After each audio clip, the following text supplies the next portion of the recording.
a tragic accident. Like tragic accidents just happen all the time in Carroll County. I'm just saying. It's a very, very unlucky place to live.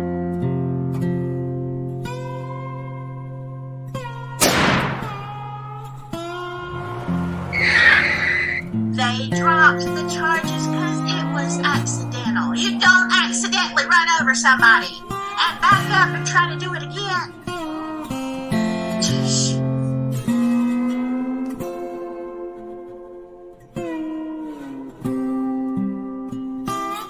Let's start from the beginning as investigative reporters, right?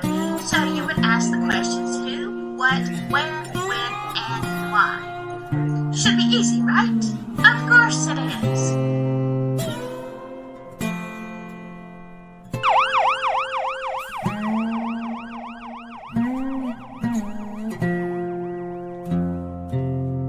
Yes, I know, you're innocent until proven guilty, but what good does that do you if you are not alive?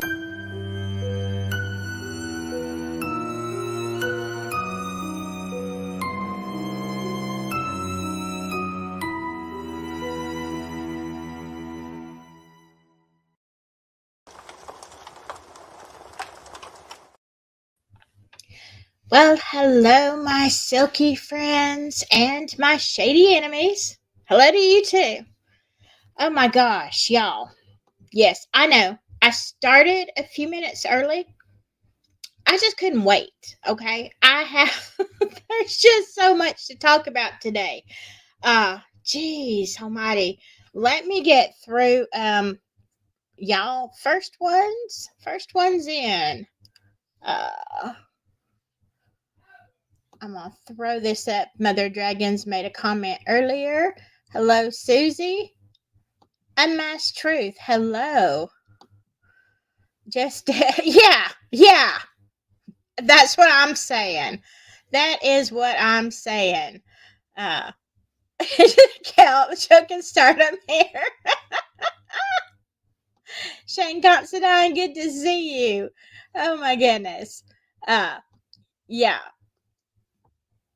I should have some coffee, but I've got straight out water. So, that means somewhere in here I might have to take a station break. I hope not. Yeah, Deb, what is going on with my hair? Yeah, I don't know. No, what is going on in Carroll County? Geez almighty. Okay. Some of y'all probably just got home from work or whatever. You don't know the bombshells after bombshells today. And, I already had a show planned. I've been the Delphi or the Carroll County / Delphi / Indiana Hall of Shame. Like, this is going to be a series, okay? Because there's so much, So every county has its, Hall of Shame. Things that, you'd rather not talk about. Looks bad on the city officials or police or somebody. There's so much, y'all. I can't contain it in 1 hour. Then we have all these bombshells. So we are going to go over that a little bit because it kind of ties in, If you don't think it does, when we go through it the first time, when we go through some of the paperwork, then you definitely will by the time we get through all of this stuff I'm going to cover tonight. And I'm just scratching the surface, okay? It's crazy. Okay, so for those of you who didn't know, there were actually there's all kind of motions, okay? All kind of motions. And I don't even know where we're going to be at the end of this when the smoke clears. I don't know if it's a done deal, the very last thing or what. But let's start out with what transpired last week at the hearing, or the hearing that wasn't, where the attorneys, basically bowed out. Rosie and Baldwin. And I don't know, some people are calling him Rosie. To me, it looks like Rosie. I don't know. If y'all know, let me know. I don't know how he pronounces it. Not, trying to disrespect anybody. But, some of us, and I think me included, gullibly believed Judge Gullible. Oh, that's weird. Um, I believed her when she seemed like, she was shocked and disappointed when the defense bowed out last week. But some of y'all said no. She was, grinning, or she was, kind of like the I gotcha uh, look and snarky and all this. You were right. Y'all were right. And yeah, so basically, and I don't have a copy. Here we go with the fuzz again. I don't have a copy of the first thing that Rozzy put out. But basically, in that very first paper that he filed with the court, it said, this is what actually happened, and it goes detail by detail. Let me tell you this. Check out Defense Diaries. It's the Matas, Bob, and I think it's Allison Mata, their husband and wife. Their episode today was so good, and they've got all of the paperwork. So if you want to read it for yourself, as I did, you can see that first part. You'll see the second part here. But basically, the first part says this. What happened last week is the attorneys go. They think they're having a hearing. They know that there's going to be some discussion because of the leaks. And, but they're prepared, to face the judge, whatever, talk about it, go on with the hearing. Knowing that there could be some sanctions involved.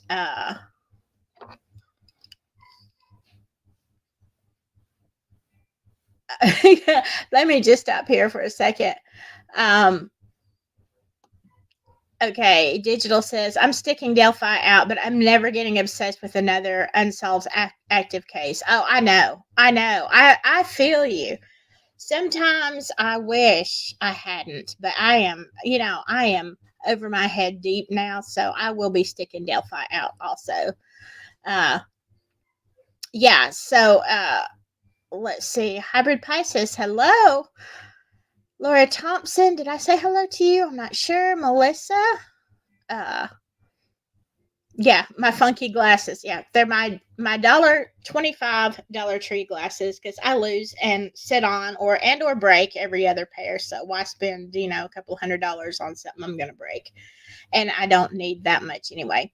All right, so the attorneys go into the courtroom, and basically what Judge Gold says, according to Rozzy, is she's like, okay, I'm gonna give you a choice, boys. You can either just bow out right now, just, say I quit, or we can go into court in front of, with a live TV audience nationwide, probably, more than that, the whole world watching, the families and everything, and I will basically embarrass and humiliate you and ask you to leave anyway. So, of course, given that option, Baldwin, says I'm out. And then, like she said last week, Rosie said, oh, well, I'll put my stuff in writing in a few days. I wondered when he said that, I'll just tell you, in the back of my mind, I wondered, is he really going to do that? Because I'm not sure. That sounded a little iffy to me. Hello, Keith Kellogg.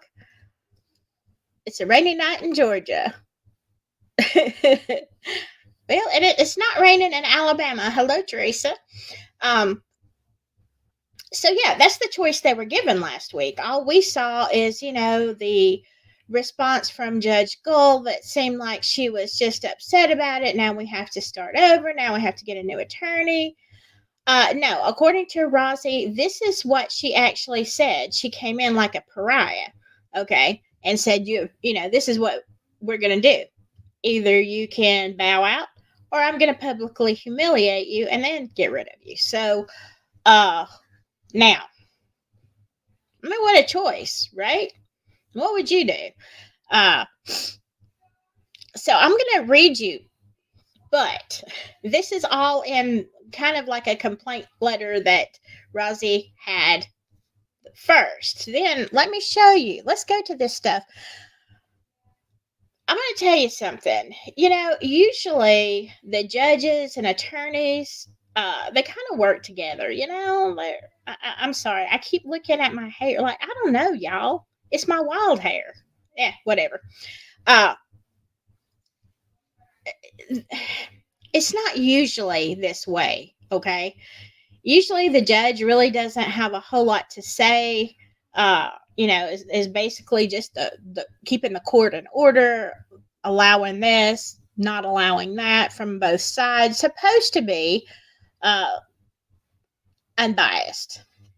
However, for an attorney, let me just say this: for an attorney, a defense attorney, to really question the judge, oh my God, this is like,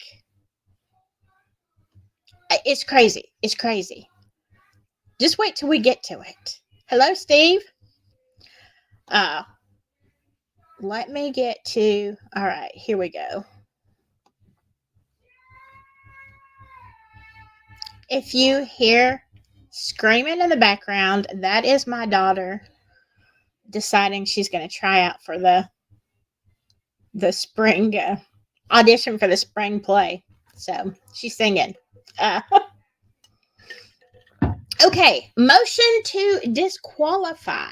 And by the way, y'all, Richard Allen, in spite of all this, when the attorneys talked to him, he wanted Baldwin and Rozzi to stay and represent him. He didn't care about the leaks. He didn't care. He wanted them as counsel.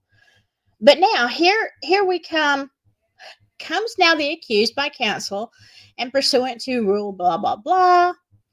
And I'm not going to read all these rules. Okay. Respectfully and moves for recusal and change of judge from Judge Francis C. Gull. My God, what? Now they're asking, Rozzi is asking the judge to recuse herself, and these are the reasons. Because of the Indiana Code of Judicial Conduct, it says, look at number 1. Under this rule, a judge is disqualified whenever the judge's impartiality might be reasonably questioned, regardless of whether any of the specific provisions of paragraphs 1 through 6 apply. In many jurisdictions, the term recusal is used interchangeably with the term disqualification. So what they're saying is they want Judge Gull to say that she is disqualified as a judge. A judge's obligation not to hear or decide matters in which disqualification is required applies regardless of whether a motion to disqualify is filed. A judge should disclose on the record information that the judge believes the parties or their lawyers might reasonably consider relevant to a possible motion for disqualification, even if the judge believes there's no basis. All right. Here's the thing. Number 3, Judge Gull has removed or concealed or allowed to be removed by the clerk of Carroll County defense pleadings from the chronological case summary in violation of the Indiana Supreme Court's administrative rules. And this has to do with the Franks memorandum. Let me go back up here.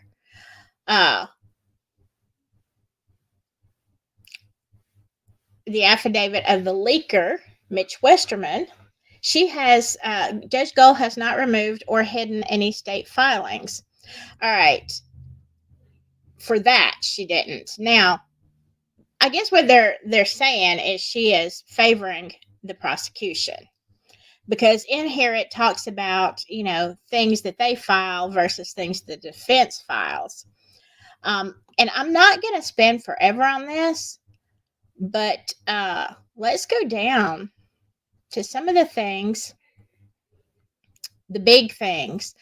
On October 12th, 2023, Judge Gull instructed appointed counsel to cease work on Mr. Allen's case. Now, remember, this is a week before the hearing, which interfered with the attorney-client relationship and prejudiced the accused by denying him timely, effective representation guaranteed him by the state and federal constitutions. So basically, she said quit working on the case a week before the hearing. Well, now that is a problem when you've got something coming up on the 19th. On the 19th, she conducted critical stage proceedings in chambers outside the presence of the accused, even though she had ordered him transported and he was available. So basically, when she's talking about, asking them to step away from the case or basically threatening them what would happen if they didn't, Richard Allen, even though he was there, he was not allowed to be part of that or have any input. Okay? Richard had no input on what was being discussed. And again, we're talking about his life. Whether he's guilty or innocent, this is still due process. On October 19th, Judge Gull ambushed appointed counsel. Ambushed, y'all. With a planned Hobson's choice designed to coerce withdrawals. The choice presented was to suffer a public shaming and be removed from the case or to voluntarily withdraw. Despite defense counsel requesting clarification as to the topics or the motions to be addressed at the October 19th, 2023 hearing, she gave defense counsel no notice of her plan to force withdrawals or remove them, thus denying counsel the opportunity to adequately refute her accusations. Well, yeah, she didn't, I'm sure they had an inkling when she said, y'all quit working on the case. They probably knew what was something bad. Something bad's fixing to happen, y'all. But, they didn't have time. If they weren't allowed to do that, then they could not refute her accusations. The same day, Judge Gull had a prepared statement that she threatened to read to the public, alleging defense counsel was grossly negligent in their representation of defendant Allen. Judge Gull's complaint was more about not having control over counsel rather than any legitimate concerns that counsel had engaged in conduct that compromised Richard Allen's defense. Okay, so they go back into, stuff that happened, different motions, Allen's response, and I'm not going to go through this because, this is a lot.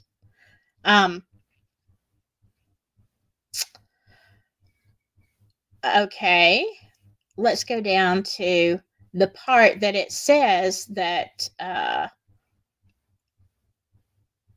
where she, besides all this other stuff they go into, and y'all can read that. You can stop it, read it later. Everything cited by Judge Gull was as concerning was either not attributable to Attorney Rozzi or excellent and ethical lawyering in the best interest of the client's defense and mental and physical well-being. Now, I will say this: it came from Baldwin.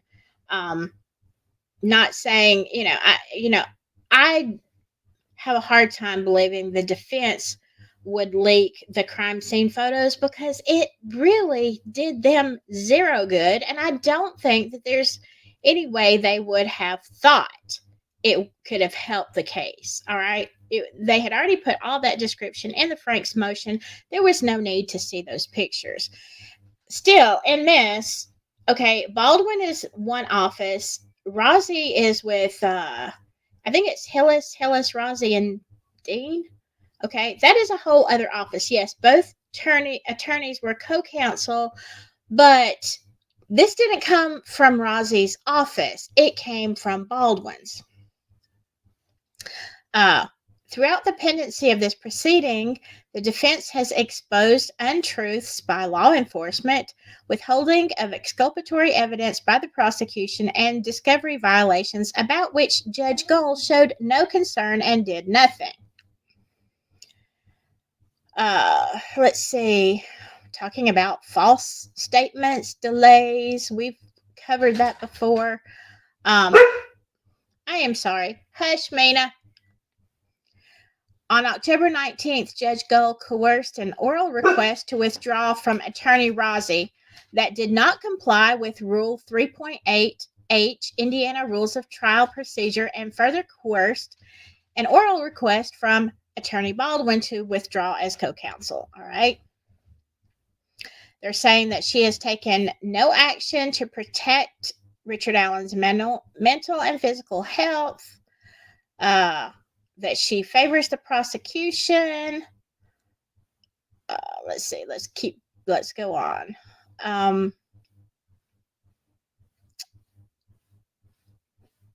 A judge shall act in, let's see.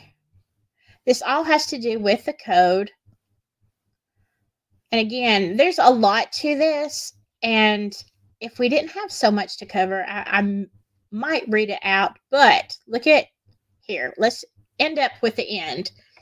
Rule 2.15 of the Indiana Code of Judicial Conduct in pertinent part states, a judge having knowledge that a lawyer has committed a violation of the rules of professional conduct that raises a substantial question regarding the lawyer's honesty, trustworthiness, or fitness as a lawyer in other respects shall inform the appropriate authority. Okay, this is a big deal because they're saying she didn't go and, file a complaint or whatever with the authorities.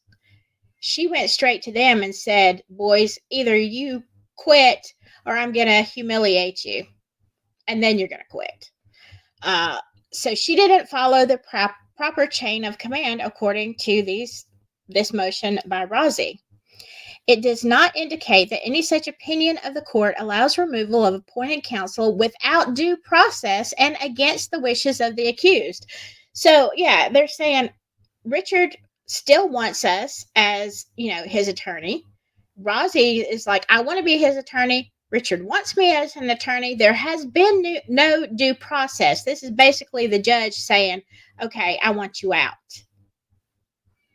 Well, now, I'm not an attorney, but I can understand what rules of conduct are. I mean, as a nurse, completely different thing, I know, but we still have a big code of stuff too, and a lot of laws that tell us what we can and can't do, and the action and the channels that we have to go to are both to protect us, whatever, or if someone is trying to say that there was something unethical. Alabama is very strict on nursing laws, by the way.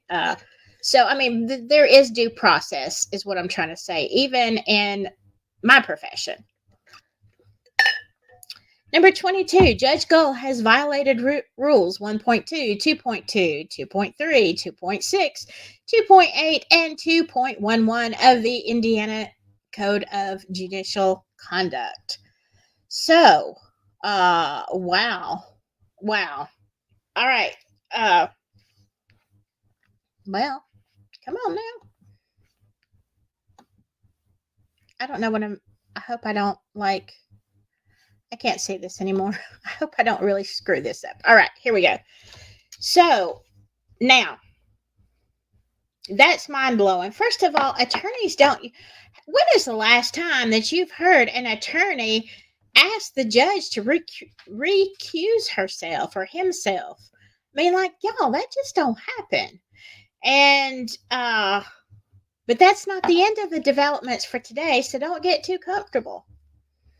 Let me go back and look at your comments real quick. I know y'all have had stuff to say.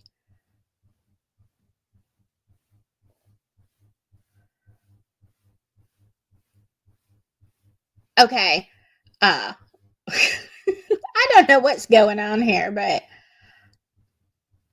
I think, Laura, you just got a proposal. I don't know.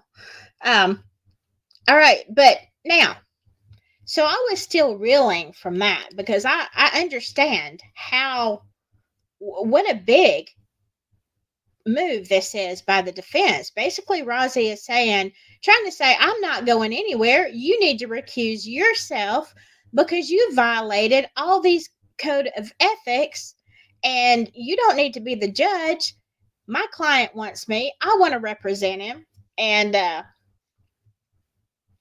there needs to be due process. You can't just, okay, if that is true, I'm just going to say this. If that is true, and that is the way that it went down, of course, we don't know. We weren't in the judge's chambers. But if that was more of a threat, quit or else, I would say that's highly unethical. Now, in the first motion that I did not have a copy of, again, you can find it on Defense Diaries, but they said what happened with Baldwin and the whole Brandon Woodhouse thing is, and I mean, I know, should you double, triple check yourself in a case like this? Yes. But they said the first 3 letters, when he was sending the email, sending attachments and sending the email, he wrote, Brandon, B-R-A, same as, he meant to send it to Rozzy, who is Bradley, Rozzy, B-R-A. It was, honestly, an honest mistake. Hit the wrong thing on the computer. Have y'all ever sent an email that, or a text to the wrong person? Man, that's embarrassing, isn't it? Most of the time it's not. It's just they don't know what I'm talking about. But I have, on occasion, sent something to somebody, and I'm like, oh my God, how do I get out of this one? Yes, radar. It is crazy. Crazy. Gull says on national TV, and, said they quit. Rozzy files yesterday that he didn't quit. She files today that she fired him and dated today, but she predates 19th. Okay, I'm not sure. I am not sure about that. Somebody please explain. But I will tell you the end result after I read all these documents, and I'm like, oh my gosh, maybe the trial's still on. No, I heard from a news report from, I can't remember who it was, but basically, she fired them. She removed them. She removed them from the case. Now, I don't know what the rules are. If there is a motion against you, if they've already filed, okay, so that's why she predated it, maybe. They're filing a motion. I didn't think that there could be any more hearings until that motion was taken care of. I mean, have y'all ever, now I know a lot of y'all have, same as me, have followed true crime for years, one case after another, maybe not as deeply as Delphi, but I've never in my life seen such a clown circus as what is going on in Indiana with this Delphi case. I mean, geez, seriously. Okay, let's see what we got here. What? I thought that was something important. Go bother somebody else. Let's see.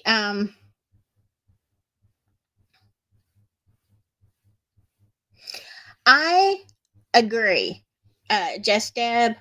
In my opinion, for him to get an honest trial, it needs to be moved in a new judge and new prosecutor. Yeah, we're going to look at something tonight. I'm going to need your help, y'all Indiana people. And I had asked Laura this, but we'll get here. Laura knows what I asked, but I don't know if she knows why. Let's see.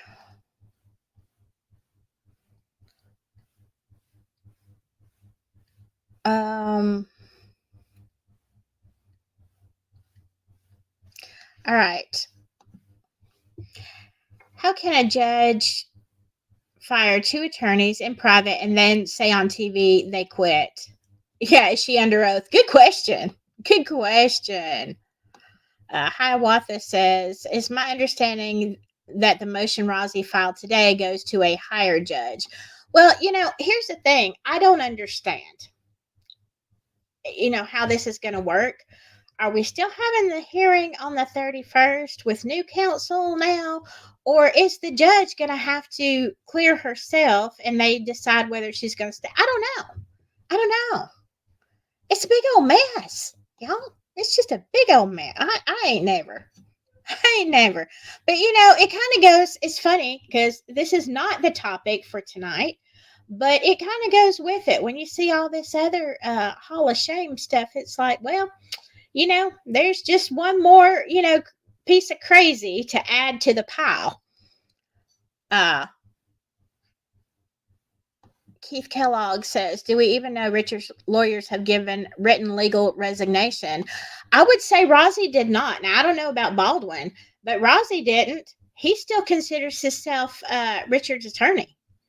Now she's removed him, but I don't know if he has to give, do any of y'all know, does he have to give written resignation now that she just removed him? I mean, because that's kind of, why? What's the point now?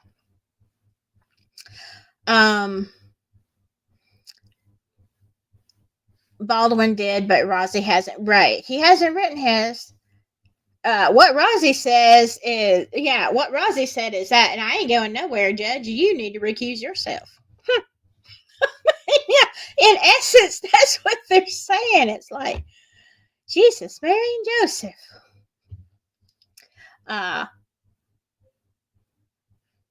I don't know if they're from if the Mottos are from Indiana or not. I've watched a couple of their videos, but yeah, they certainly know. Okay. Radar says Rozzy filed first. Okay. Okay.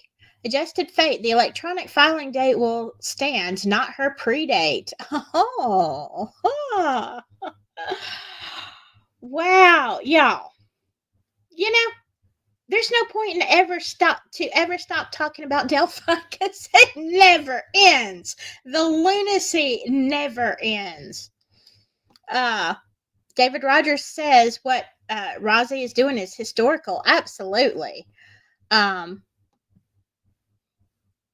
Yeah, Kelt, she expected to humiliate them, but hey, I'm going to tell you something though. I mean, if she did, according to, I have not read the, code of ethics or the practice, whatever code. If this stands up, because again, in the first part of the motion or the other motion, Rozzy is saying, like, I have never in all these years of practice, I've had the highest reputation. I've never been remanded by anything, that I've done for something like this. This has never happened to me before. And so you have to figure that Rozzy is trying to protect his reputation as well, as he should, I mean, first of all, he got assigned to this case. All right. It wasn't like, he just knew all the details and said, hey, Richard, I want to represent you. He was assigned to him. So, but now, oh my gosh. Yeah, it is historic. Oh, the Mottos are in Illinois. Okay. Well, apparently it doesn't even matter. Because, I mean, Indiana, they kind of do what they want, right? I should have mods. I don't know. Wacko. Carla Ann said it's unethical of the judge if it's true. Yeah, sure is. I don't know. I'm trying to watch y'all. Are we getting trolled bad? Joshua Knight. Am I going to be viewing the Five Nights at Freddy's movie? Yes, I am. Tomorrow night.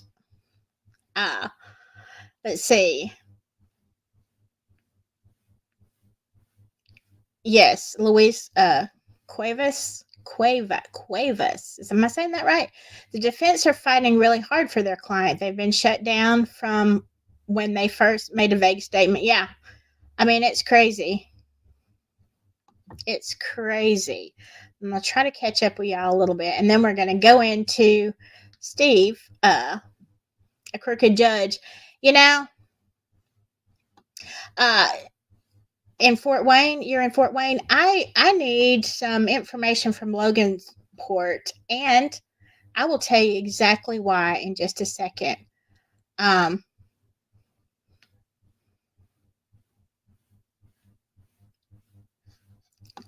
oh wow, y'all, they're gonna duke it out. AKA Radar says Rozzy says he's appearing / she says she's bringing new defense, but this hearing won't be on TV. No, because he says he's not quitting. Whoa, can you imagine that? Oh, wouldn't I love to be a fly on the wall? The next hearing on the 31st, if it takes place, is going to be at the Carroll County courthouse. So, will you imagine Rozzy's just going to walk in and say, "Oh, I'm not quitting. I ain't going nowhere." I mean, and the new defense is like, yeah. So, I don't know. It's crazy. Ah, man. Hello, Danielle. Uh, yeah. And this is the thing, and I think this is what Rozzy was saying, Adjusted Fate. It's gotten to the point the public cannot trust Gull to be unbiased, and it's all her own fault due to her questionable behavior. Yeah, yeah. They do, Radar. That was, I'm telling you what, right or wrong, guilty, not guilty, whatever. What the defense did, what Rozzy did in this motion, man, did it take the guts. I mean, that is a heroic stance for your client, okay? Uh you just don't hear this. I mean, man, you have to admire Rozzy for this. You just do. I mean, like I said, don't know if Richard is guilty or not, but here's the thing. Rozzy, based on this, I'm telling you one thing. I'd want him to be my attorney, no doubt. Uh, uh, okay, let's see. I honestly don't think she can fire them without an ethics committee. I believe a hearing must occur. I am hoping that. Eh, because it seems like if she knows that they filed that, I mean, think about it. If she knows they filed that first, and she's just like, "Oh, okay, I'm gonna just remove you from the case," afterwards, I mean, that just makes her look worse, right? Uh, I'm saying it's not a good look for a judge, and I hope that somebody takes that into consideration, because there she was acting like she acted last week about the attorney, and then she was behind it all along. I mean, come on. That's shady. I don't care who you are, that's shady. And be honest about it. But what she did was threaten them, okay? That's shady too, in my opinion. Uh,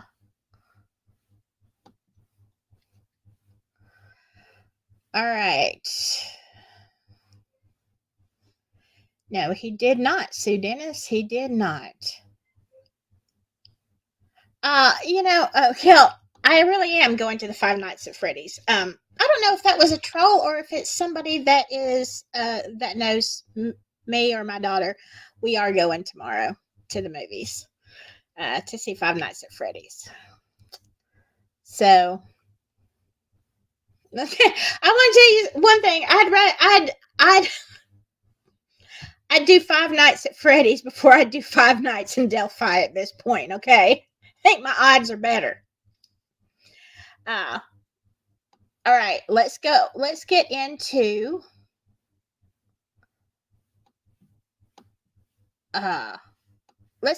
some of the things that I want to let y'all, that we want to talk about, the Hall of Shame. And I don't want to like I don't want to miss anybody that says something um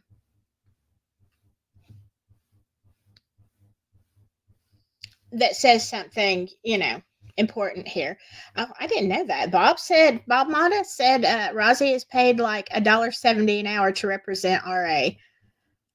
Definitely he believes in his client's innocence. Well, you would definitely have to say that because I mean, now is he getting public recognition? Absolutely, but that's a big thing. I mean, he could have easily taken the way out and said, "You know what? Cut my losses. I'm not getting paid for this anyway. I'm gone." Yeah, I have all the respect in the world for Rozzy for uh, whew, putting his neck out there like this. All right. That's true.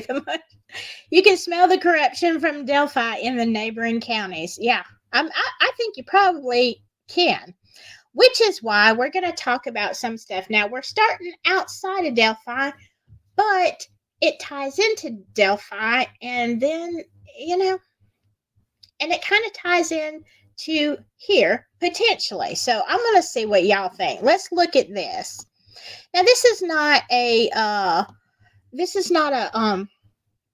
shocker for some of y'all, probably for most of you. But let's look at what we're doing is we're looking at Delphi, Carroll County, some of the neighboring counties, Indiana, and kind of the way that things, that things are going. The people, these sterling people that stand up and they're representing the people, or they're protecting the people, or something like that.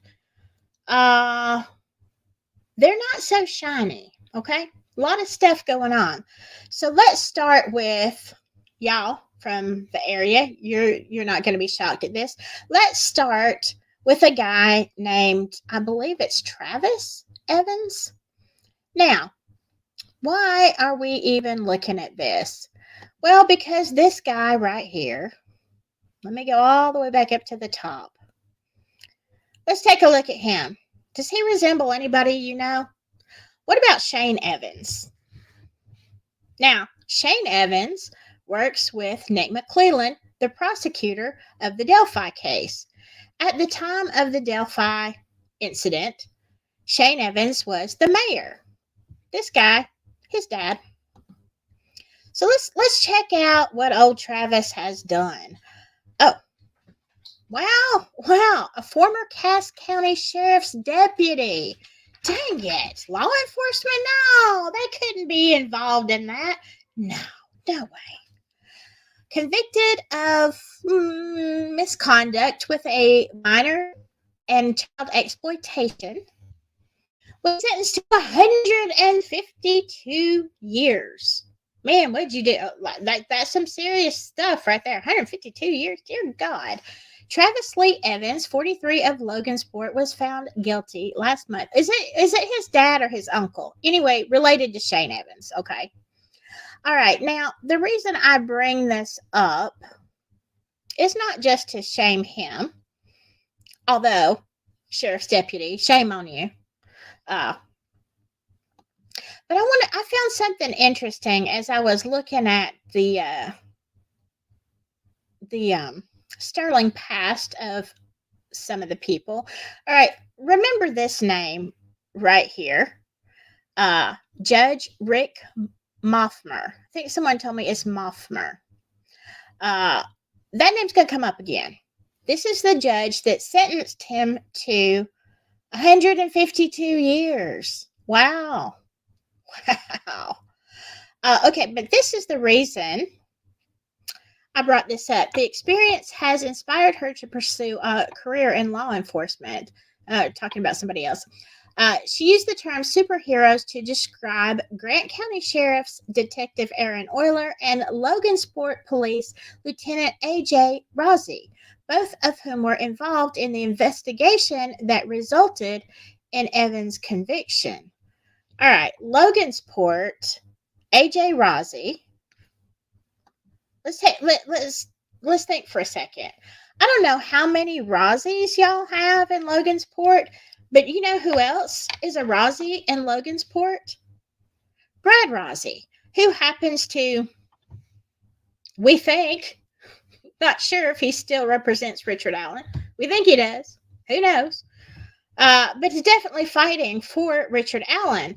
Now, I'm guessing that there is maybe a familial relationship between AJ and Brad, maybe? Can any of y'all tell me? I mean, Rozzy, it would be a very strange name for here in Alabama. Maybe there's a ton of them. Maybe they're not related, but what are the odds that they're not related in some way? Rozzy was a sheriff. AJ was AJ. Hey, Four Pets. You know what? You are exactly who I need to talk to. Glad you are here. Are you talking about AJ? Was he? I know he was. There's a lot.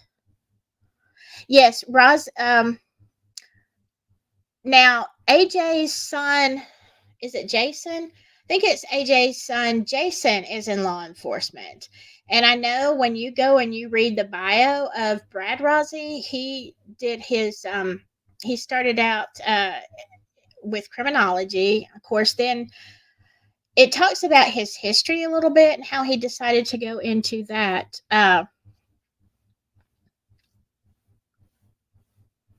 Yes, there is a familial relationship between Nick McClellan and the Patties, or there was. Um, I'm just wondering, okay? I'm just wondering, just thinking, theories, right?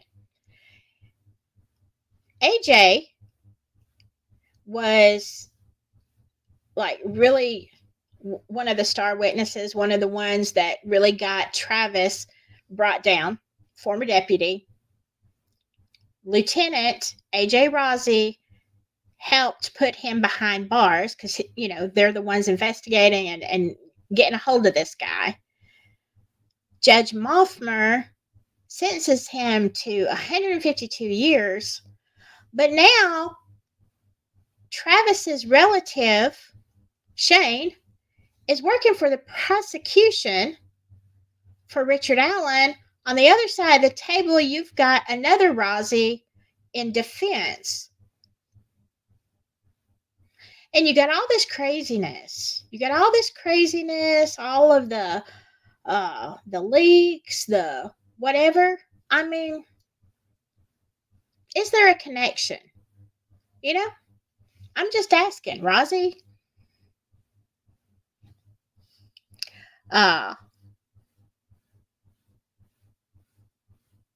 Let me see what you're saying. Because I am not from Logansport. Hiawatha said, Four Pit said the Rozzies were good people. Well, I can tell you, I'm impressed with I'm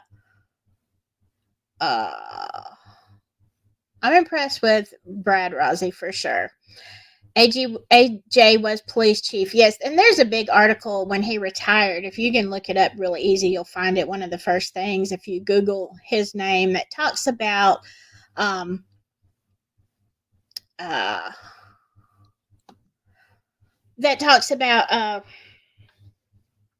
you know, how what a good guy he was, retiring, all the things that he'd done. Actually, if you just Google his name, you'll see in a lot of cases that he was involved in that in the media. Just Deb, do I really want to go down that rabbit hole? Which rabbit hole? Which one? Sure I do. Sure I do. Yes, it would be a big beef. That's why, you know, when I was researching for, which I got some information, you know who you are, that kind of I've been looking at, that kind of, man, there's stuff all over Carroll County.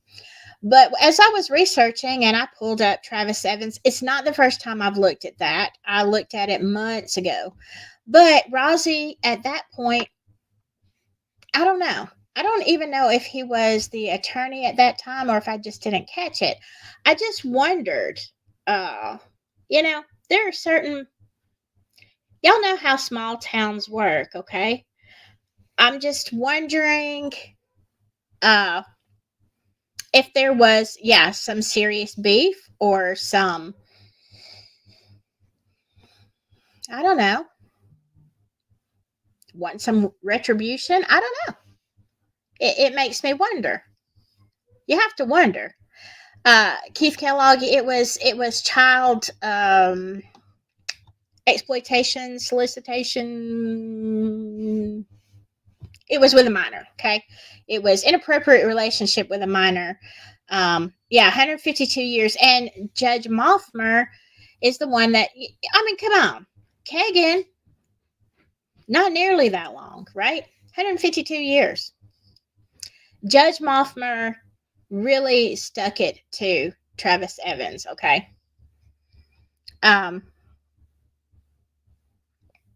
Let's see. So let me see. Wait, I'm not sure what rabbit hole you're talking about, but I'm all up for rabbit holes. All right. So if y'all can figure out who, how they might be related, if there's anything, please let me know. Email me, put it in my Discord, comment below, whatever. All right, so then it led me to, another thing when I was looking at clearly the relationship or potential relationship between the guy that put away Shane's relative forever, basically for the rest of his life. Judge Moffmer wasn't a fan. So let's see what happened to Judge Moffmer. I have covered this before. It's been months and months ago. But let's look at this. Because not too long after, here's Judge Moffmer. Indiana judge dies in accident while working under a vehicle. All right.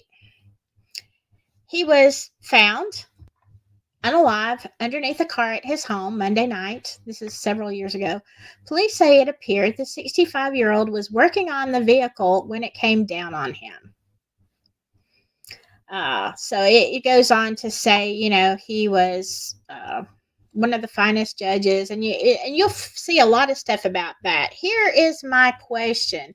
Now it says he was working on his car. Other reports say, he came home and decided to go work on his car. Now I'm not saying that he that might have been a hobby. Maybe he liked to do that. Maybe it was a big difference from what he did in the daytime. People have all kind of hobbies. However, I do find it kind of odd that a judge was working on his own car. I mean, how easy is it the jack slipped, okay? If you read the in-depth reports, how easy is it for somebody to kick that jack out? I'm just saying. I'm not saying they did. I'm not saying they didn't. Very sus, though. Very odd way to die.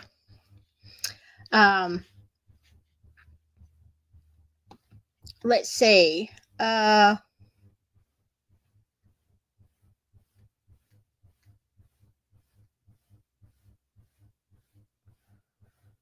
Yeah, exactly. Hello, Michelle.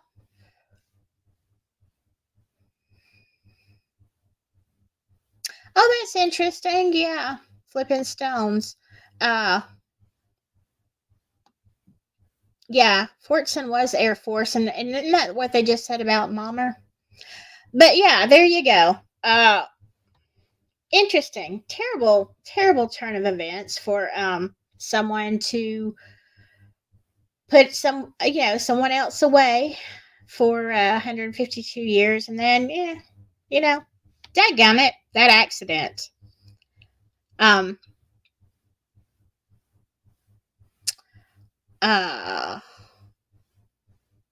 Okay.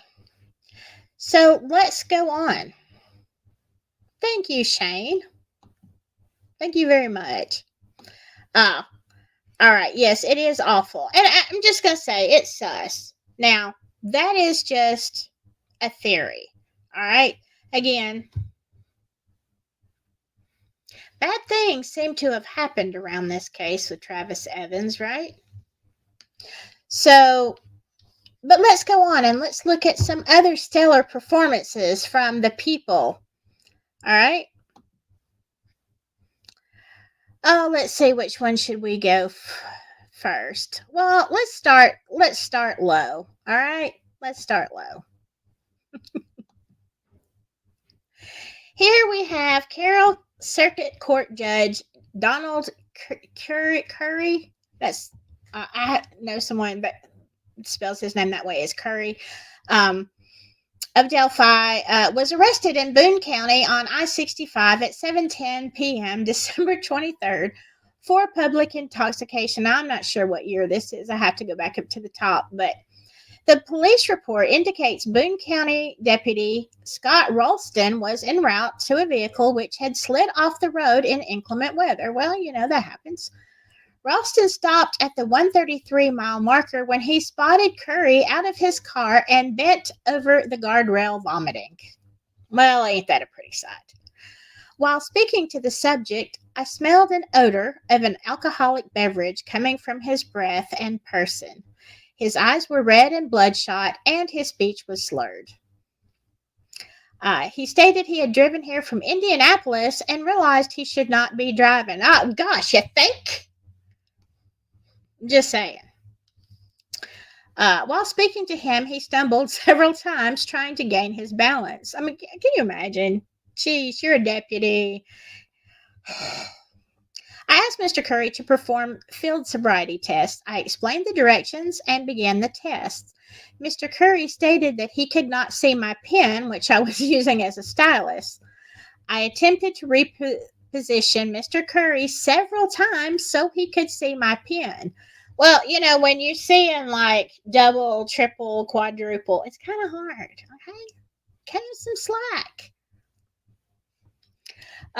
Each time he stated he could not see it, so I stopped the test.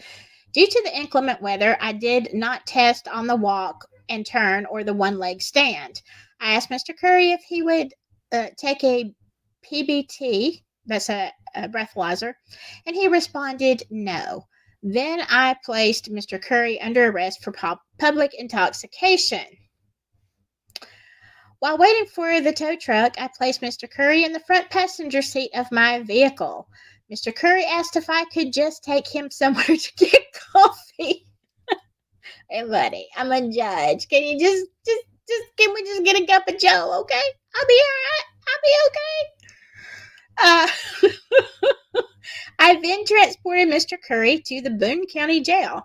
While entering the drive, Mr. Curry asked me again if I could take him somewhere to get coffee. This time he stated, so I can sober up. So he obviously knew he was intoxicated. Mr. Curry was then booked into the Boone County Jail. Oh, wow. Wow.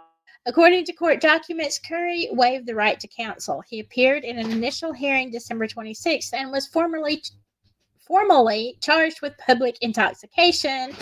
It's a Class B misdemeanor. A preliminary plea of not guilty was entered. A bench trial was set for March. Okay, now, you were vomiting. You wouldn't allow... okay, wait a second. You're asking the officer to take you to get some coffee because you're intoxicated, and you actually are arrested for that. You can't pass a field sobriety test, yet you're going to say not guilty. Okay. Curry is a judge advocate. Oh my goodness. He was a judge advocate general in the Marine Corps. Oh, no wonder. Reserve and will likely, in the Marine Corps, he'll likely face repercussions of the incident if found guilty due to the Uniform Code of Military Justice. Yeah, he was in trouble. Oh, yeah. You're a JAG, and you are.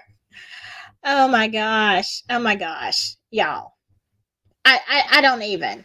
Okay, and that's just a minor thing. Okay, in the big scheme of things that go on in Carroll County, or in the neighboring counties, this was not a huge one. However, how embarrassing is it to be a judge, a JAG, And then you're just, driving from Indianapolis so drunk you got to pull off on the side and vomit.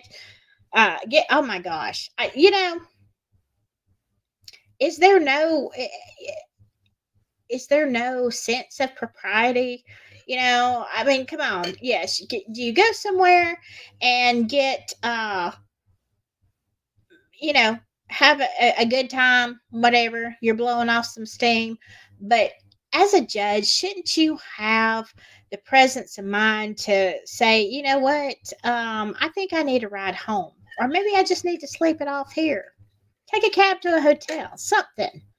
To me, that shows a complete lack of judgment. Oh, thank you, Jinxie.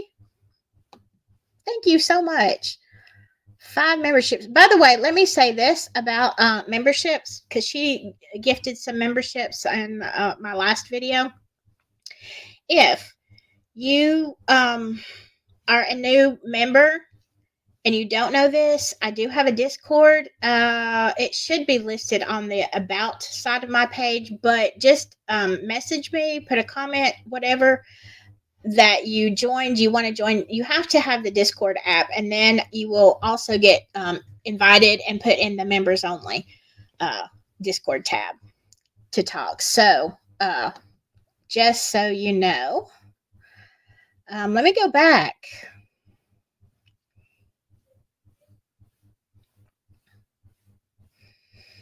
Okay, I'm going to get to your comment, Flipping Stones. Okay. Yeah. Let me just throw this up here for a second. There's so much. Yeah. Stephanie Thompson, Nate Miller. Oh my gosh. Y'all, this is why I put on the thumbnail part 1. We can go forever on this, unfortunately. Okay, Radar says, coffee please, make mine a double. Yeah, exactly. All right, Flipping Stones. And this is talking about the old school medieval cult religions. So one of the things that they do is blood brotherships, which they call a bond not broken. I guess what Ferenczi, I don't know how you say his name, foundation is. What? Huh. The foundation they started in his name after his death is called Unbroken. That is certainly odd. Huh. All right. Yeah. I don't know if it's related, but that is certainly an odd thing.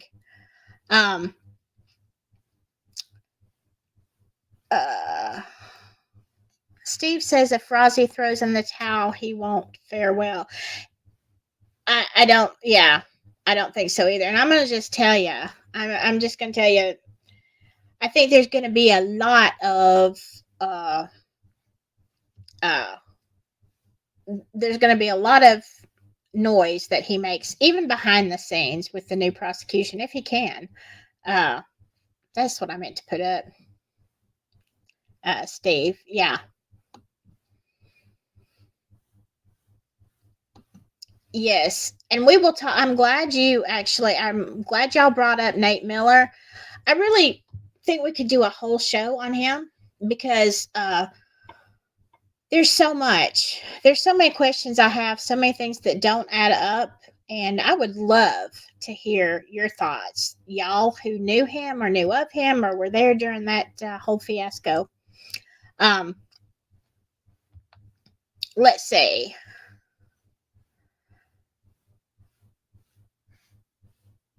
All right, let's go on. So again, Judge Curry, it's a small little blip on the radar. I think the reason I brought that up is just because it shows the culture of our, as do all of these cases of our law enforcement. Now remember, you've got Travis Evans busted, former law enforcement, Mommer is potentially offed, And now we got Judge Curry driving around drunk. Ain't that something special? All right, let's see what else we've got.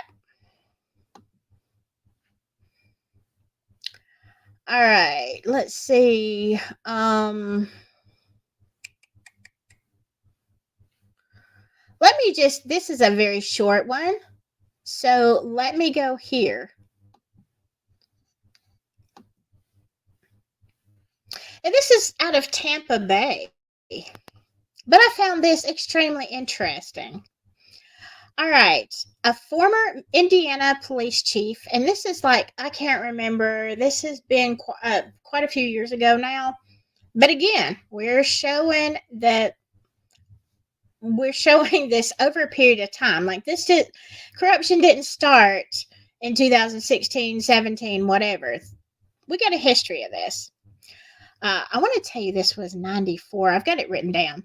A former Indiana police chief and 3 other men have been charged with smuggling 926 pounds of substance, white powder, from the Bahamas and distributing it.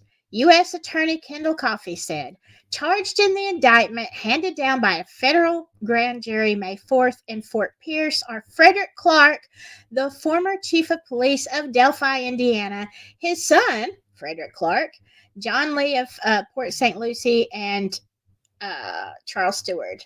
So, all right. So you're telling me, let me wrap my head around this, okay? You are telling me that your former chief of police is now out here smuggling coke, right? Gets busted, has to go, federal charges, 926 pounds. That ain't like, he had a little bit for a vacation that he was taking in Tampa. 926 pounds. And this is your former law enforcement police chief. Wow. Well, Delphi, you picked some winners. Freddie Clark. Did you know Freddie Clark, Four Pets? Just wondering. I know you never flipping stones. Pimping ain't easy, but it's necessary. Yeah, that Tom and Jerry. Yeah. Yeah. I'm just saying. Okay, so clearly what we're seeing, we're starting to see a pattern. Okay, starting to see a pattern of corrupt officials. Now I know we already know from the memorandum and the affidavits that, as far as we can tell, Tobe Lazenby and Tony Liggett like to tell, little stories under oath. Really, versus 926 pounds of, that ain't nothing. But can you see the pattern here? So what is it? Is it that they think they're above the law, or is everybody just so dang corrupt that they just look at each other and say, oh, I ain't that bad? I mean, I don't know. And if one sheriff is trafficking, did that spill down into other law enforcement in future, times? You have to ask, right? Because I don't see anywhere, when I'm looking at this stuff, I don't see anywhere where ISP or anybody else has stepped in from the state of Indiana and said, we're fixing to clean up Carroll County or, Cass County or any of these other places. I don't see news reports like that. So is it just like we're going to just keep going with this? Hey, it worked for my dad. It worked for my granddad. I mean, I'll have to ask if your last name is Murdoch. That's what they did in South Carolina. Same thing. Oh,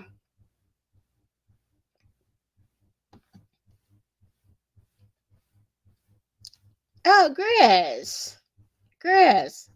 I just saw Kelt say that. Jinxie, did you throw up a link for Grismatically Clever? Good for you to Good to have you here. We've got to do another show together, Grizz. We really, really do. Yes.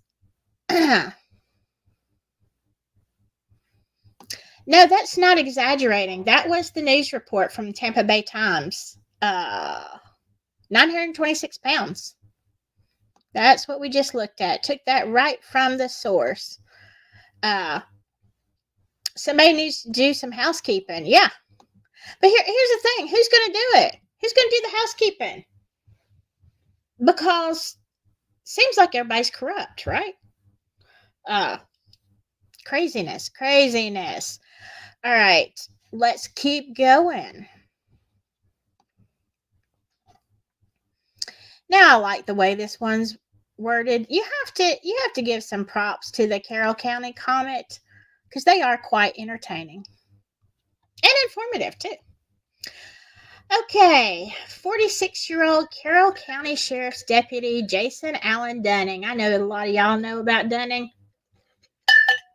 I also read about him months ago. Of Camden was charged in Carroll Superior Court with making an unlawful proposition, a Class A misdemeanor. According to court records, Dunning did knowingly or intentionally offer to pay or agree to pay money or other property to Donna Smith on the understanding that the other person will engage in adult activities with Dunning. Charges were filed by Special Prosecutor Anthony Summer of Clinton County. All right, so Dunning has been a deputy with Carroll County since 2007. He was 11 years in the Marine Corps. I mean, come on. Y'all, a lot of y'all Marine Corps boys got some issues. I'm just saying. What's up? He also serves as the Camden Town Marshal. Well, I'll bet they are so proud. They're proud of you, Dunning. Part-time officer for the city of Delphi. The probable cause affidavit was executed by the ISP, Jerry Holman. The document explains Delphi officer Colin Deckard and Deputy Drew Yoder were at the Carroll County Sheriff's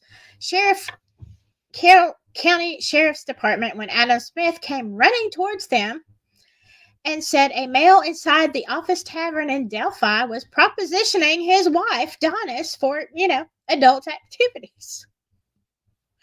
Smith said the person was a white male wearing a red United States Marine Corps hat with the name Dunning on it. Smith said the man at the bar also said he was a law enforcement officer for the county. Why, dang, make sure when you commit a crime that you are wearing a U.S. Marine Corps t-shirt because they like that. They might make a poster about it. Yeah. Good for recruits. Anyway, also according to the PCA, Deckard and Delphi officer Alex Parkinson made contact with Smith's wife. It was observed she was upset, I imagine, and appeared to be crying. She advised the man with the last name of Dunning was offering her money for her services while in the bar. Oh my gosh. Well, a witness, Matthew Siebert, advised he was the Smith's designated driver and stated he recalled hearing Dunning offer Donna Smith money for this while he was standing at the jukebox. Okay, well, let me say this. At least the Smiths, they have a designated driver. Maybe they learned from Judge Curry, or maybe Judge Curry just never, thought he needed a designated driver, but whatever. Props to you for having a DD. The document further explained that Donna Smith recorded telephone conversations with Dunning while at the state police post, in which she discussed Dunning paying money for, the stuff. The recordings indicated Dunning asked Smith, "You aren't going to burn me, are you?" No, you can trust me. Hey, I do the same thing. When Dunning was interviewed at ISP, he said he was in the office tavern and he had a lot to drink. He said he did not remember a lot of the details of the incident. Dunning advised he had no intention of paying for. Well, you probably didn't. And said he contacted her by telephone to ask her for a ride to Flora. Yeah, because she's going to want to do that. Dunning said he planned to be a hero and arrest her for prostitution. What? You can't make this crap up. The probable cause states Dunning said he knew he should have contacted Sheriff Leesenby for assistance, but he did not. Okay, you solicit her, and then you call her asking her to take you somewhere, but you were really going to bust her for prostitution. Okay, pot, meet kettle. Actually, she didn't do anything, as far as I know, as far as this report goes. Leesenby said Dunning was off duty at the time of the alleged incident. Well, at least you weren't in uniform. Whatever. And he was placed on administrative leave. And then the sheriff said he received a letter of resignation. Well, as you should. Oh, but you still got your PTO and holiday accrued hours. Well, that's nice. That's nice. You can take some time off with pay while you consider the error of your ways, I guess. I don't know. Jeez. Whatever. Police Chief Steve Mullen told the Comet Tuesday morning Dunning was no longer employed. Well, thank God. But no action has been taken to relieve Dunning of his duties in Camden. Now, I don't know if that changed, but here you go. Yeah, you resign. Actually, he just technically resigned, right, from the police department, but he's still the town marshal of Camden. Or he was. Huh. All right. So apparently, having the morals of a sewer rat does not stop you from holding a public office. Well, there you go. Hey, you know what? I'm just gonna suggest that we send all of our criminals from Alabama to Indiana because apparently you like them, and apparently they get into positions of authority. So,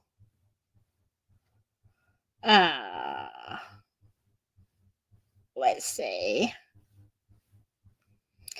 All right, let me see where we're at with y'all's comments. Yes, corrupt, yeah. Exactly, adjusted fate. These professionals are tripping over themselves to the point of throwing away their careers to protect the guilty. Yeah, absolutely. Forpitch says McClellan is supposed to be the housekeeper.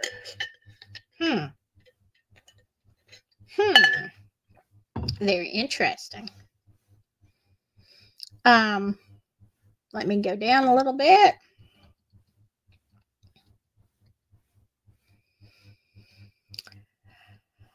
Oh, look at the good old boys. Yes, Just Deb. Yeah. That's what I thought too. When I was reading that, I didn't catch it the first time I read it. Siebert is Kelsey's husband's name. I don't know if there's any relation or not.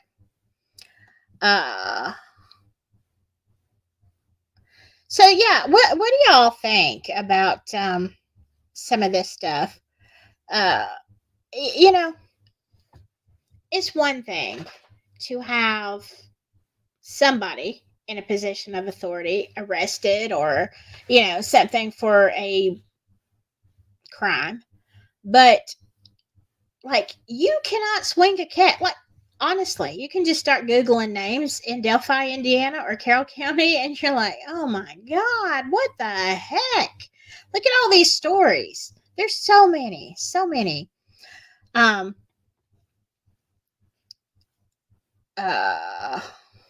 Let's see. Trying to catch up.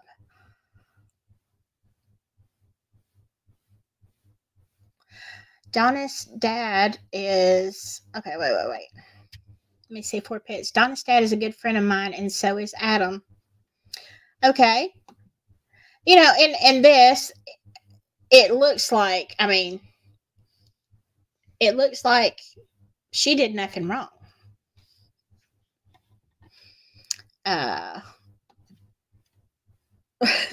You know that. Which one is that? Who are we talking about? I don't know who you're here. Now I forgot what we were even talking about. 4 pets.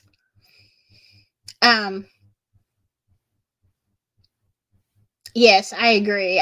I'm adjusted fate. Pettiness in this Delphi case is off the chart. Brittany says, so I guess he was going to arrest her off duty. Yeah, right?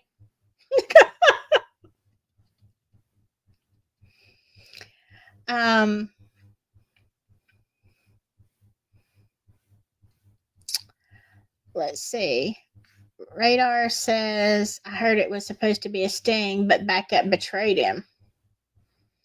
I don't know.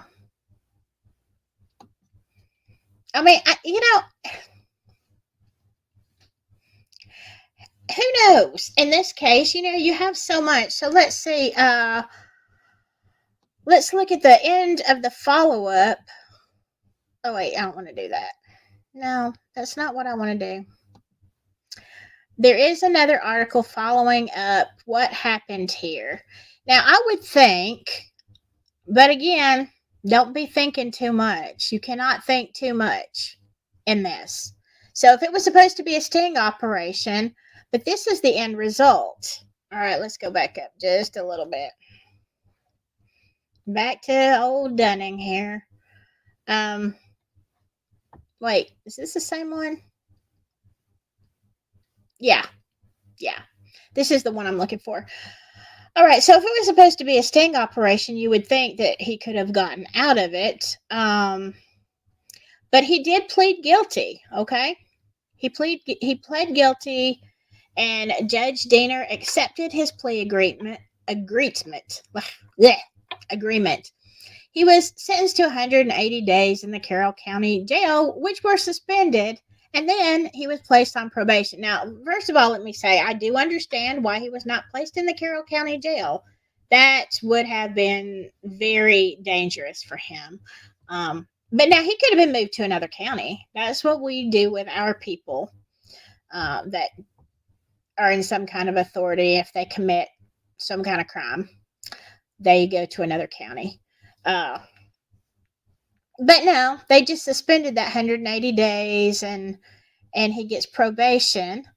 The terms of probation to which Dunning agreed are to meet with the probation officer, answer all reasonable inquiries of the probation officer, and notify him within 24 hours if he changes his address, blah, blah, blah. Part of the agreement is he must not commit another criminal offense. Well, you think? Gee, oh, by the way, don't commit any more crimes. You're a police officer and the town marshal. You need to be told that. Don't be soliciting, okay? I don't know. Was there an OnlyFans when this happened? Maybe you just need to do this online, okay? I don't know. He was not allowed to use, consume, or possess alcohol or illegal drugs unless prescribed by a practicing physician.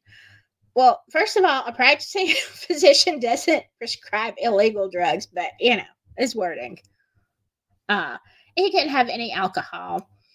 All right, he was not able to have a firearm, and he paid, not a whole lot. Not a whole lot of anything, okay? Basically, it was a slap on the wrist. Okay, now, Dunning, don't commit any more crimes. You shouldn't be drinking. You know what happens when you drink, son. You're out here just soliciting other people's wives at a bar in a Marine Corps t-shirt. Drinking is not a good look for you.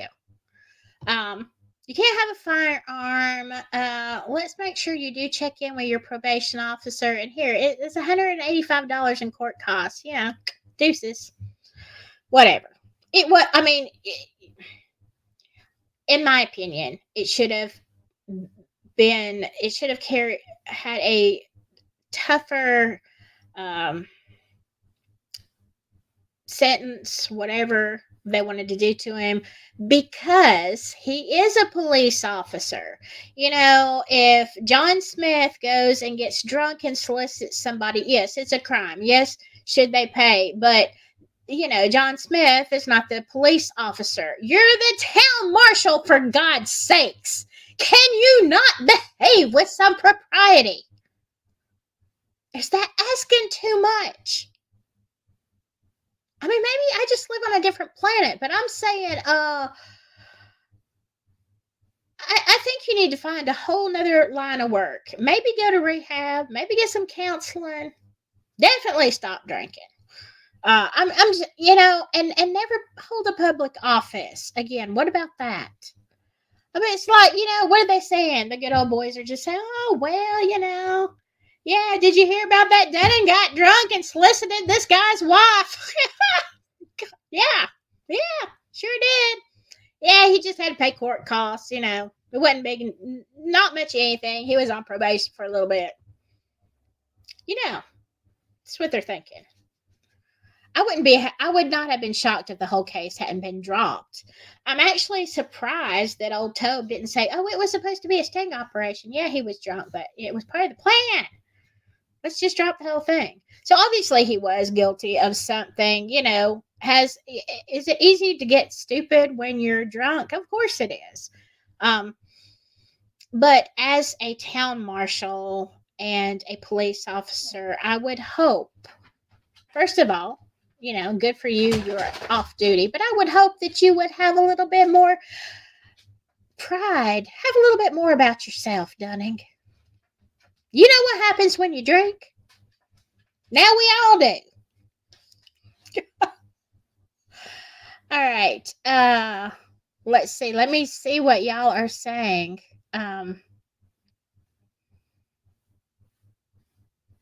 Yeah, I agree with some of these things. I'm not going to put them up here, but I agree with some of y'all's comments here. Okay. And we're going to cut it off in just a few minutes. We're going to go talk about, because, hey, y'all, probably on the next Hall of Shame, and this, I hope we can get it done in one part. We're going to talk about a name that y'all are really familiar with by the last name of Randall. Okay? Man, if that ain't a mixed bag of crazy. I'm just saying. There's all kind of, of course you get into fires and flora, but it's a mixed bag of crazy. And we'll talk about that. And there are plenty of other things to talk about. Many other names. Definitely Nate Miller and Stephanie Thompson. We will bring up that. Leesenby was asked by the county board to get an expert in Delphi to help solve the case, and he denied it 4 times. Well, of course he did. I don't know what they're trying to hide. I really don't. But I'm just going to say something. Something that they don't want known. Now, whether, again, this is not an accusation. This is theory and speculation. Let me tell you, with the history that we're looking at, I think that we have the right to speculate. You can see dirty law enforcement all over the place, sheriffs out here trafficking, and then you get mad if somebody suggests, well, is this related? Is that maybe the trafficking still going on? I don't know. Was that the reason that 2 little girls got unalived? Was it, your cult? Was it this? Was it that? We're asking these questions. And I believe all of these, plus all the other stuff we're going to get into, gives us a legitimate reason to question. Okay? Now we got Judge Gull over here backdating something so she can get it under the radar to Rozzy, who refuses to, bend, and he refuses to leave Richard Allen. I mean, do you see? There is a history, okay? And there's a history of corruption. It didn't just start happening. And this right here is what bothers me about Richard Allen's case. Now, I don't know, haven't seen all the prosecution's evidence, but what I will say is I have very good reason to believe that somebody might just not be above board in this case. Could he be being railroaded? Look, you got a drunk town marshal soliciting somebody's wife, and then he's like, oh, it was a sting. I was going to arrest her for prostitution. For God's sakes, what if that had happened and she had gotten charges? I mean, you don't care. You, I can't even with y'all.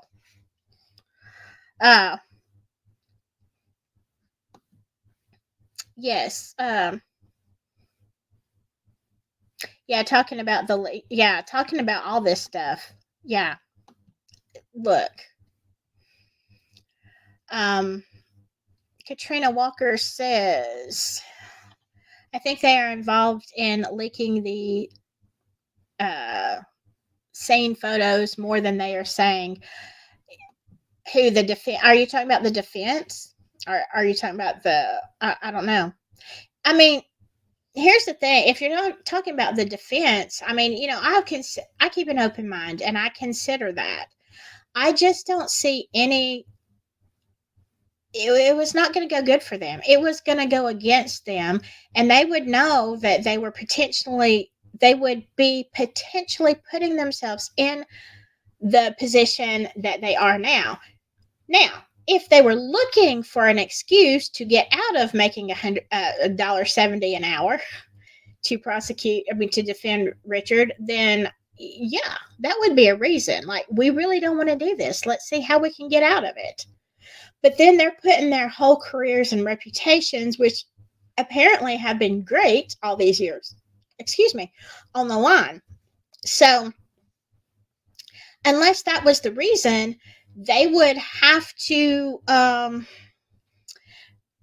saying it. They knew it was. They'd have to know it's not going to benefit us. It is going to hurt us. It's going to hurt our reputation. This case, definitely Richard Allen, and now with what Rozzi is doing and what he has done today, and staying by Richard's side and basically refusing to quit the case unless he is made to. I don't think they did. Yeah. Destin Andrews. Oh, witnesses are now not even credible. Yeah, exactly. The woman who saw the perpetrator or potential said he was muddy and not bloody. Yeah. See? That is the whole thing. Like, all these things coming out. All these things that we know from what the defense did put in that memorandum. Take out all the stuff that was unnecessary. But you still have some real problems with the prosecution, no doubt. Chico. Oh. Oh my God, flipping stones. I'm sorry. I'm going to throw this up here. I'm not going to say it out loud just because some people listen to this on podcast. I know, right? I do too, Deb. I need to smoke after this. Let's see. All right. I think we're gonna stop with the past news reports for tonight. But believe me, look,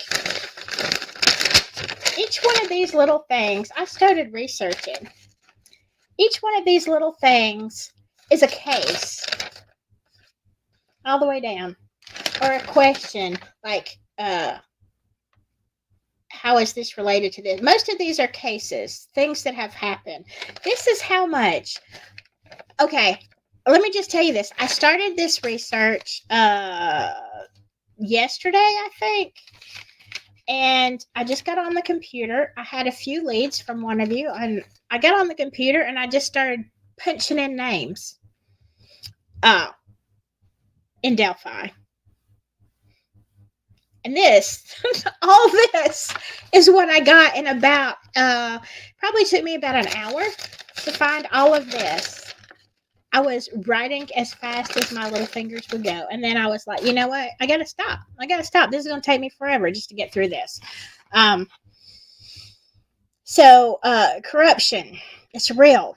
It's a real thing. All right.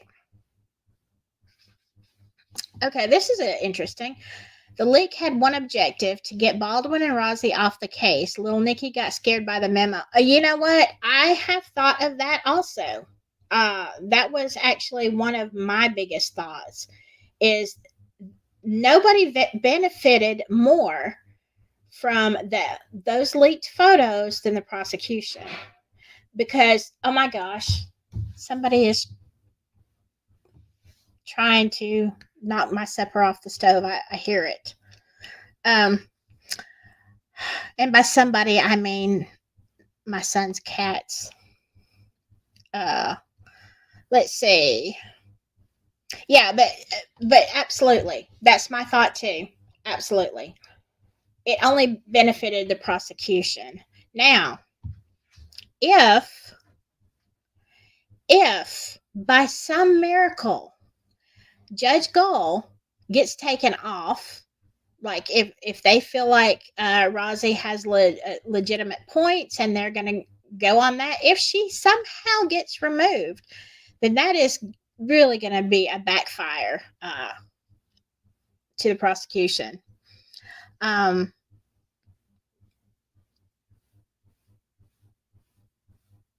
Yeah, I agree, Steve. Yeah.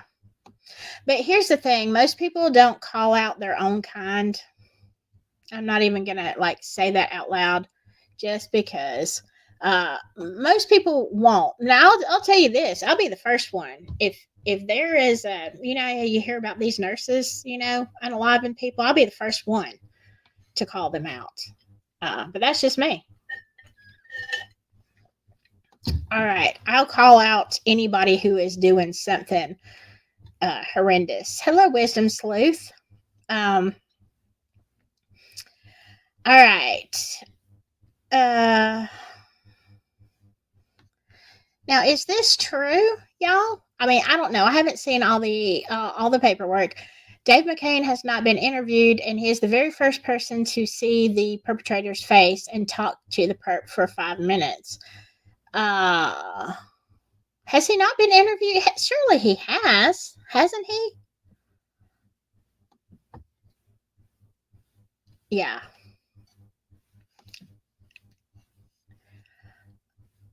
I would think. Didn't they search? I don't know.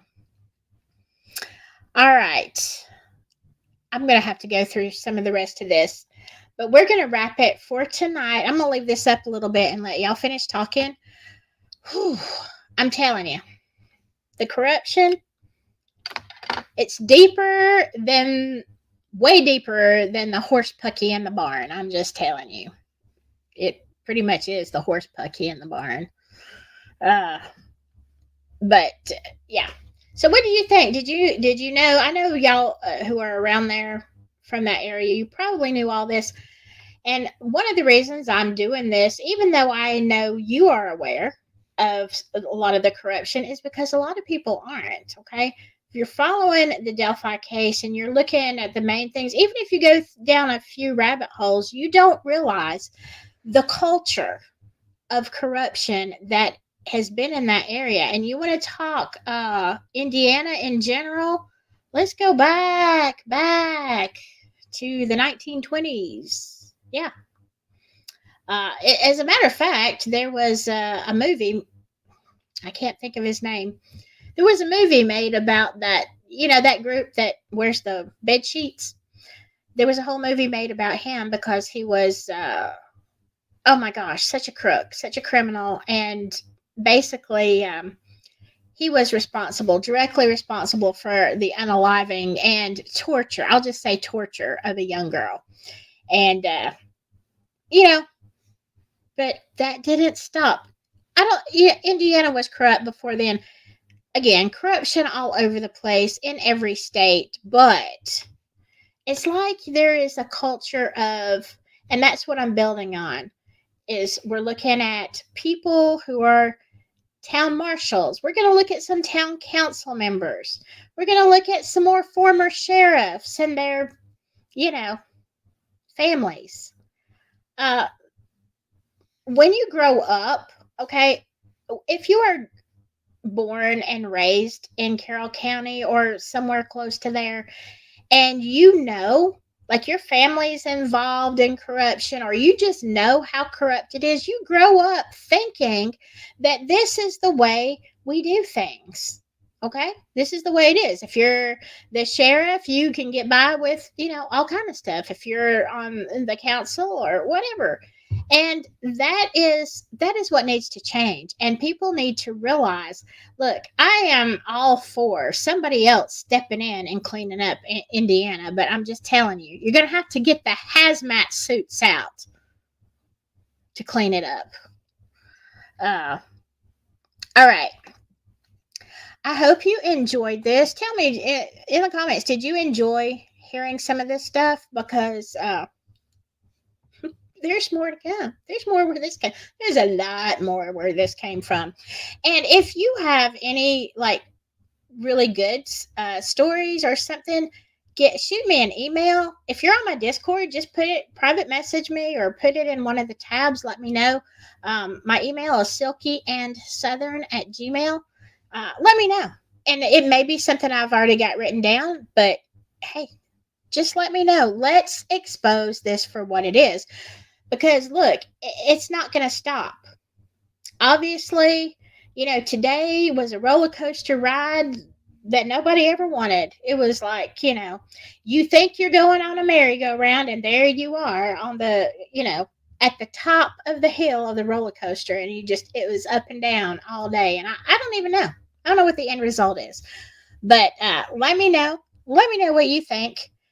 And I appreciate y'all all so much for being here. Oh, by the way, Coach Kev is going live. I think he said 9:30. I think that's going to be 8:30 my time because I'm Central. But if you haven't checked out Coach Kev, go check him out. Like we don't agree on a lot of points, okay? Or I'm not going to say like we don't fight about it, but he sees it one way, I see it another. But I love to talk to Coach Kev because you will get both sides of